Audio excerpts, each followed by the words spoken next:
Hello there everyone, this is Iron Mark 3 and welcome to this week's mini-series.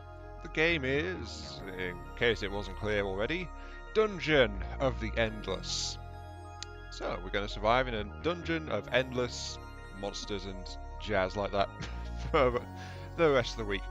Well, I've been kind of getting an itch to play this game for a while, and now is the time to do so. So, Dungeon of the Endless. Let's go in here. New game.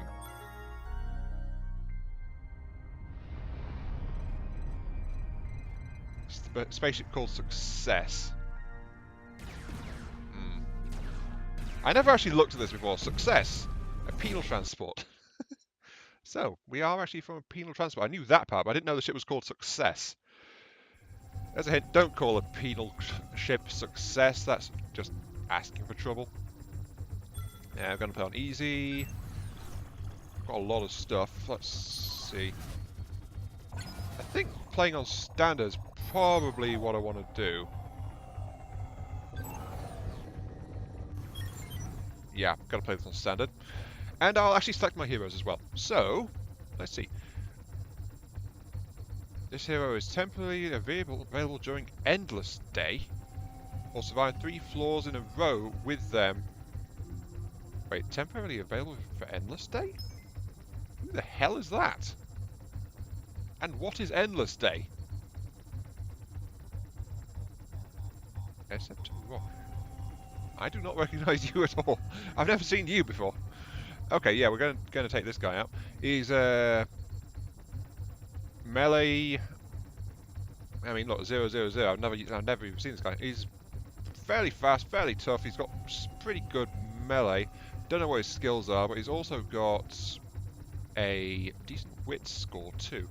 So I'm going to take him along and try to unlock him permanently, since I have no idea what the hell he is, or where he appeared from, or why he's in my list, but there he is. As a backup though, I think I'll take along the Professor. Yeah, the Professor is along as he's the best wit character in the game, so he's going to be my module operator. And then Esseb's going to be my room clearer, so I have to be a little bit careful with him. And he's fairly fast though, so you know he should be okay. Who the hell is Esseb? I'm so confused right now. Also, we landed with a massive explosion. Okay, right. Into the Dungeon of the Endless. Ooh, he's a floaty coasty person. Alright. Passive skill. Self. The monsters don't slow down the hero. Ooh. Fancy. I note he doesn't have one of the usual faction perks. There's 3 factions in this game, and they have things that power up when they've got someone else of the same faction in the area with them. So this guy has pack of dogs. Attack power plus 6% when mates nearby, which means anyone else with this particular skill as well. But Esseb doesn't actually have one of those. Not a monster, native, prisoner, or crew. This strange apparition seems to belong to the ruins in a way that nothing else does. Any understanding of its powers and its origin are less important, however, than the simple fact it's intelligent, useful, and does not want to eat you. Yeah, that's actually kind of important. Okay, let's get started then. Now, Dungeon of the Endless is a quick primer. You explore the floors, which are randomly generated. They've got random things in them. And you do so with your heroes. And you must protect your crystals. So, every time you open a door is a turn, and you generate resources at the top here. If a room is not powered, it could spawn monsters, which will try to attack you and or your crystal. The monsters get worse the deeper in you go. But I can power this room up. And then to generate extra resources, I can build modules using my industry. In this case, since we've just started the floor, I'm going to add a industry module, which has granted me an extra +3 industry per turn. So every time I open a door, it's worth 3. However, modules get more expensive the more you build in terms of primary modules, these resource generators, so it's 20. So we're looking at 7 doors before I start to see a profit back on that. Can I level you up? No, not yet. Okay. He is the best operator in the game because of his high intelligence stat, but he is not able to do so just yet. But I am generating industry in this room. There's nothing else wrong, so let us proceed. I'll send them both in this time. And we've got a dead end. This is the first floor, so it's going to be relatively simple. Crutchy. Alright, power that room back up, and I can't afford it. But those two chests gave us 2 items, so let's see what we've got. Characters generally have 3 equipment slots, but they're restricted to certain types, like the Professor's got a utility item, a clothing item, and a sidearm item. I picked up a 6 gun in the first chest, which is actually a sidearm item. Extra 10 attack power and attack cooldown minus 0.2, which actually means he attacks faster. And as you mouse over, as you can see, it gives them the stat boost on the side here, so that gives an extra 16 DPS overall. The attacks do 10 more damage and they are 0.2 faster, which is actually very useful. So there we go, he's got more power in combat. I don't know what this guy's got.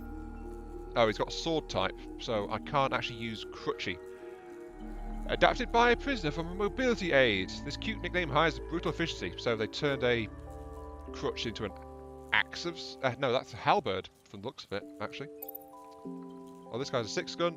In fact, this pistol holds 8 bullets, but the prisoner who built it from cigar tubes and door handles could not count higher than 6. Oh, gotta love things sometimes. But yeah, this is a bit of a casual, cutesy kind of thing. Oh, here we go, our first monsters. We try to murder them. When all enemies are defeated, by the way, your heroes heal up to maximum automatically, so you've got to survive so long as there are monsters around the place. So it's not too bad.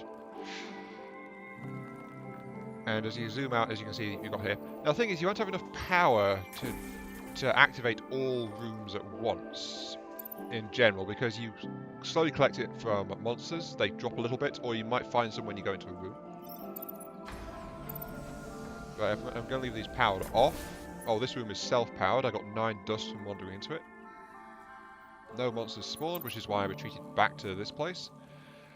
In general, I want to try and find more dust, which means if I want to find more dust, then I need to have more monsters pop out. This is right at the start, so, you know, it's kind of okay. Ooh, interesting. Research. Okay. Again, no waves. Again, this is very early, so it's kind of being nice to us. Right, I just powered that room. That room powered automatically. You've got to power a chain from your core crystal. So, you know, you can't just randomly power rooms. You do find some rooms like this one, which have the blue fog, the self-powered room. So if I power that one off, that one will shut down as well, but this one remains powered. Which is good, because that means that no monsters will ever spawn in it, because it's always powered up. But it might not be in a good place, or stuff like that. On the other hand, it does save you some valuable dust, because you don't have to bother spending dust to power it either. Sometimes they even have a module slot, which is nice. Oh, I forgot. I should build an extra bit of industry.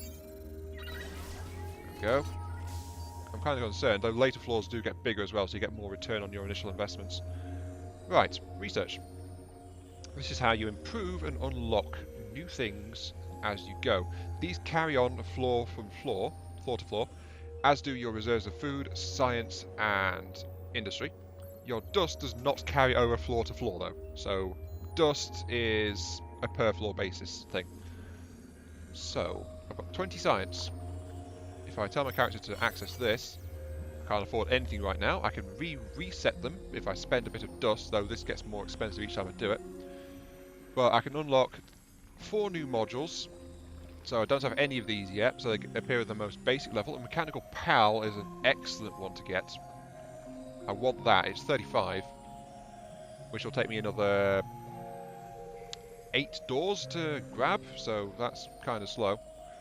And once you set it researching, it will take three turns to open it, so open 3 doors, and then the thing will unlock, or if you open the last door on the floor, it will automatically complete any research that's in progress, so that is good. And then it gives you another 4 options to choose from, but they are randomized each time. So if I want to get this mechanical plow, then the seed blaster here, which is a grenade which damages everything in the room, including your heroes, because it's not very optimized. So it basically just blows up all heroes and NPCs in the room. So, you know, it attacks anything that's not a structure, basically. If I wanted to get that one and that one, I might not get this one after I've finished researching Mechanical Pal, because it's probably been rolled out for something else. So, yeah. Unfortunately, it cost me 30 to get an additional module. However, I'm getting plus 11 per turn. I've got 30 food, though. I can level up. As you level up, you get higher stats. You've got to spend food. It gets progressively more expensive as you spend food. And you unlock additional skills, and they can be active or passive. This one, when I press it, there we go, I've unlocked an active skill. Overclock, minor modules in the room. Attack power plus 50%. So minor modules are things like gun turrets, like that's the blaster I should have showed you. I start out with a prisoner prod, which is a basic single target shot weapon, effectively. But this guy, while that power's active, which lasts for 9 seconds, they'll get 50% more dangerous to enemies. So, you know, useful things. I'll power all this down, actually. And then next level, I will unlock a unknown passive skill, which should actually be module operation, which would be quite useful. But for now, though, I'm going to leave these powered down because there's no monsters that will spawn on this floor which will attack research. So I can leave my guy here as a guardian to stop any monsters from trying to get through to my crystal. And I will push forward with my unknown ghostly monster thing. Oh, hello, we found a merchant. Still no monsters. Okay. Right, merchants. Randomly find these on floors. Sometimes there aren't any. Sometimes there's only 1 or 2. But these guys, you can trade resources for items and items for resources. This one trades in food, which is not ideal. I would have loved to get a dust one, because a dust one you can sell off all excess dust you don't need in return for items, and carry the items to the next floor. However, I do have a spare crutchy, so I can sell that to him for 11. The crutchy is now there. He only gives you like half the value back compared to what he demands. But I could grab a toothpick. No, I can't. That's still a spear class weapon. Never mind. But I can get a prisoner uniform for extra defense, or a used chitin, which is extra defense and a slightly faster attack. No, slightly slower attack and a little bit reduced speed. Not ideal for this guy because he is going to be running around, so don't want to do that. No. There is, however, a strainer. Slightly slows your attack speed, but you get extra defense, extra health, and you get a slow health regeneration. Which is looking quite nice-ish. It's not got a speed penalty, so I don't mind the slightly slower attack rating, but I can't afford it, it's 21. This merchant, though, will be around for quite a... He'll be around, so I can check with him later, if I really want to. Let's continue along the chain. Let's open it in a line. Right, put an extra 11. I found the exit, alright. Now, if I wanted to, I could finish this level right now. With no penalties. Because I've found the exit, so I can just power all those rooms, then grab the crystal and move it to the room in complete safety. When you grab the crystal, it well, actually it leaves all the rooms powered, but every unpowered room continuously spawns waves of monsters. And your objective is to get to the exits. So that is the goal of each level. And by the way, I know I'm going slow, but well, I'm kind of explaining the game as I go for the first episode of the miniseries. I've got 3 more doors guaranteed, but I don't know how many more doors there are on this level because I don't have a map. I'm not even sure there is a map, to be quite honest with you. So power all this back down again, and I'll push on and explore some more. Because now every door I open gives me extra resources, which of course I carry forward to the next level. We've got our first hostile monster spawn in 2 of our found rooms. So that's why I hurried back here with my other hero, so he can help out. because this guy is willpower, but he's not very good actually in a fight. He's kind of fragile. As you can see, you already lost half his health already. Right, those little bug monsters, they attack heroes and things. Those crystals you saw floating, they ignore them. They're kind of slow, but they go straight for your crystal. So, yeah, they're just going to happily wander around. This guy actually hits pretty hard. But yeah, I'm just exploring just to get extra stuff now. Oh, damn it. 1, 2, 3, 4, 5. There's an item there. And there's monsters. You know, I've got a bit of science, so I can actually start a science project. But I need to get back here to help out. 1, 2, 3, 4, 5. There's 5 doors. There's probably a 6th door in there.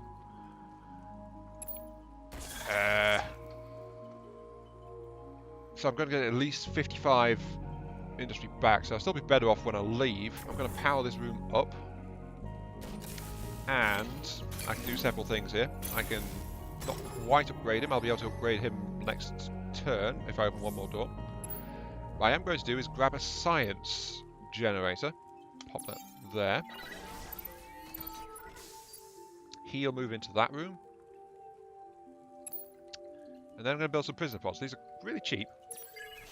It's only like 3 each. I'm going to build 3 of those to help him out.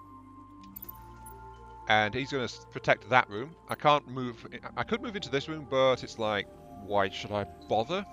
There is... I'm only getting limited amounts of industry, so I don't want to really build anything else this floor. I can, however, started a mechanical pal, which is why I grabbed a science generator.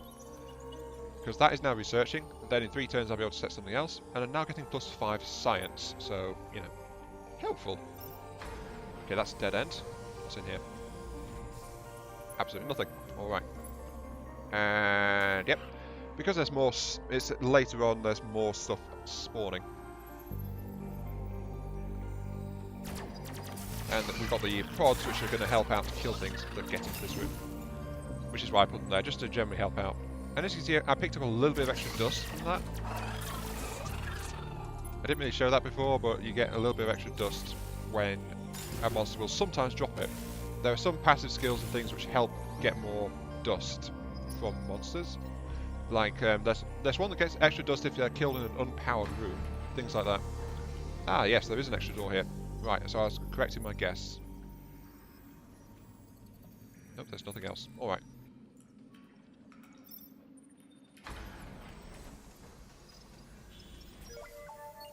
Big monsters. Mechanical Pal 1 unlocked.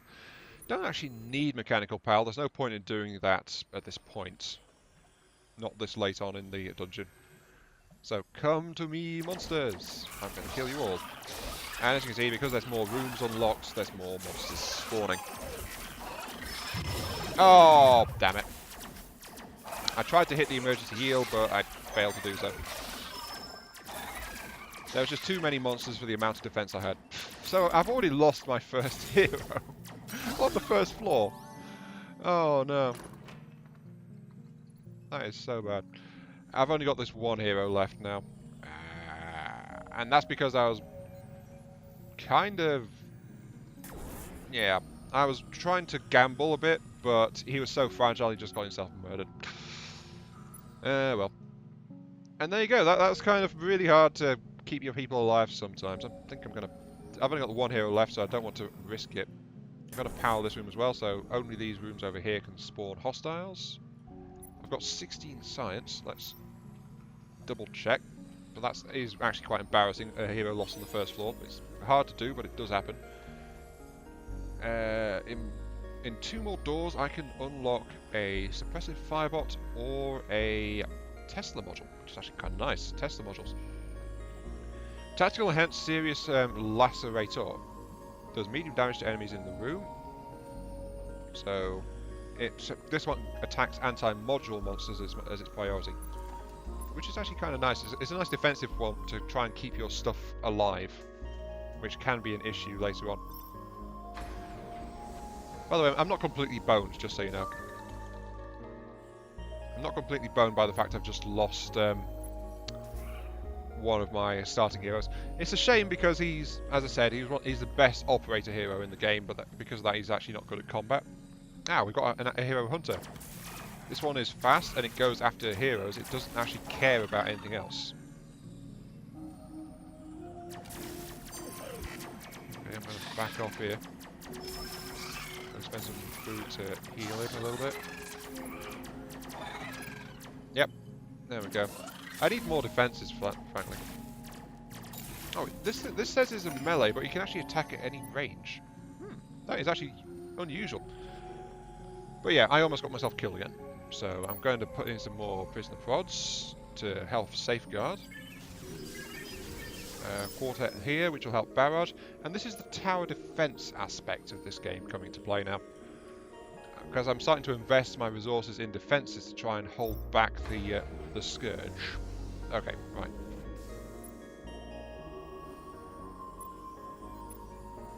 Back the hell off.